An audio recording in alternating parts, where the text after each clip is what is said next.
Bonjour à tous et bienvenue sur boursicoté.com pour cette nouvelle analyse technique du CAC 40 en clôture, avec une séance qui avait pourtant bien commencé puisque l'on a ouvert donc sur un gap haussier. C'était prévisible, hein, je vous en parlais hier soir donc sur mon analyse vu l'état des futurs, et puis finalement on a tout reperdu pour même nous donner un signal je dirais baissier alors que ça partait bien, hein, puisque l'on avait gapé la précédente partie de gap baissier. Ici on l'avait inscrite à la haute, là du coup on a tout comblé. On a confirmé le signal baissier donc qui était parti de cette étoile du soir et du gap baissier, puisque nous venons clôturer ici. Alors, vous voyez, on clôture au plus bas du jour, hein, donc à 7766.21. Hier, le plus bas du jour était à 7764.80. Donc, il s'en est fallu de peu que l'on clôture sous le plus bas d'hier, vu que nous ouvrons sur un gap haussier, donc au-delà du plus haut d'hier, et qu'on est quasiment sur le plus bas. On a presque un avalement baissier, on va y revenir. Et donc, au terme de cette séance, eh bien, le CAC 40 termine à 7766.21 et perd 0,54% par rapport à la clôture de la séance précédente.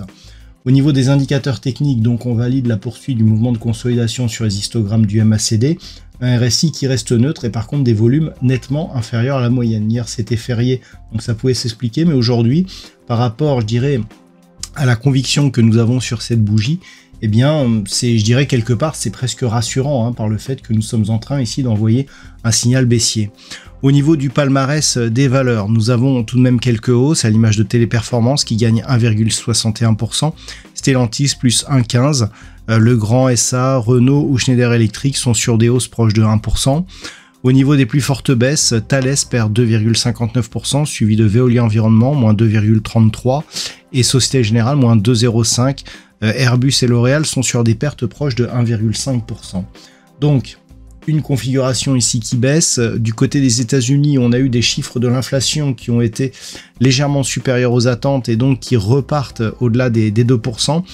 Certains évoquent bien je dirais les effets de la guerre commerciale de Donald Trump, les premiers effets. Donc globalement, cela a fait baisser les indices américains et donc par voie de ricochet, cela a fait baisser aussi les indices européens, à l'image du CAC 40. Donc clairement, on a ce quasi-avalement baissier, on a le test ici de cette zone de support oblique, on évolue donc sous 7800 points, on comble ici ce gap, mais alors on avait un gap haussier initial qui est comblé et on va au-delà de la bougie.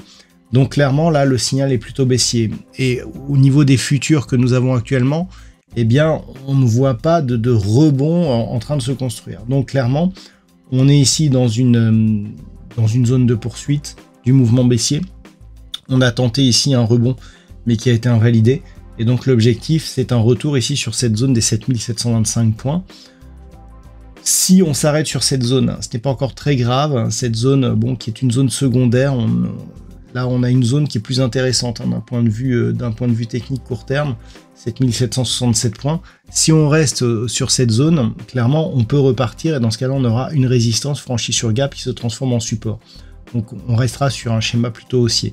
On est au-dessus de la moyenne mobile 20 exponentielle après une attaque ici sur la bol supérieure.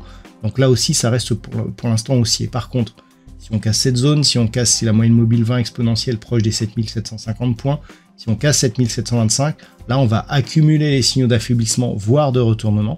Et on pourrait donc avoir un mouvement qui pourrait prendre de l'ampleur, hein. Sachant que l'objectif ici de l'étoile du soir que nous avons ici se situe sur un niveau légèrement inférieur à 7700 points. Donc, ce qu'il va falloir surveiller, 1, cette zone ici, 7767, 2, la zone des 7725. En cas de cassure, eh bien, on pourra avoir ici un objectif sur 7669 points. C'est le point bas de cette bougie ici que nous avions le 4 juillet.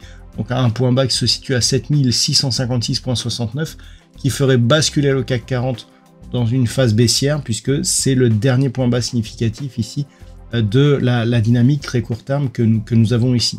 Naturellement, si on repasse ici au-delà des 7800 points, on retrouvera un peu d'air et l'objectif restera un retour ici sur la zone des 7910 points. Voilà donc ce que l'on peut dire d'un point de vue technique sur la configuration du CAC 40 de ce soir. D'un point de vue statistique, hier nous avions trop peu d'occurrences pour valider la statistique. On était plutôt positif. Là, c'est plutôt mauvais. Hein. C'est-à-dire qu'on a une statistique qui nous donne un nombre d'occurrences plus important. On voit, selon les signaux que nous avons, eh bien, une phase plutôt baissière hein, qui pourrait nous ramener doucement vers cette zone ici, 7725 points. Alors, il n'y a pas de grosse conviction, c'est-à-dire il n'y a pas de grosse amplitude, pardon. Donc la conviction, oui, elle est marquée. Selon les statistiques, on pourrait, suite à cette bougie, eh bien, descendre progressivement ici en direction des 7725 points, au moins jusqu'à la fin de cette semaine. Voilà, je vous rappelle que ce ne sont que des statistiques qui définissent une moyenne par rapport à des progressions enregistrées sur des configurations similaires. Il peut effectivement y avoir des écarts. Je vous souhaite de passer une très bonne soirée. On se retrouve dès demain pour d'autres analyses techniques, toujours sur le site boursicoté.com.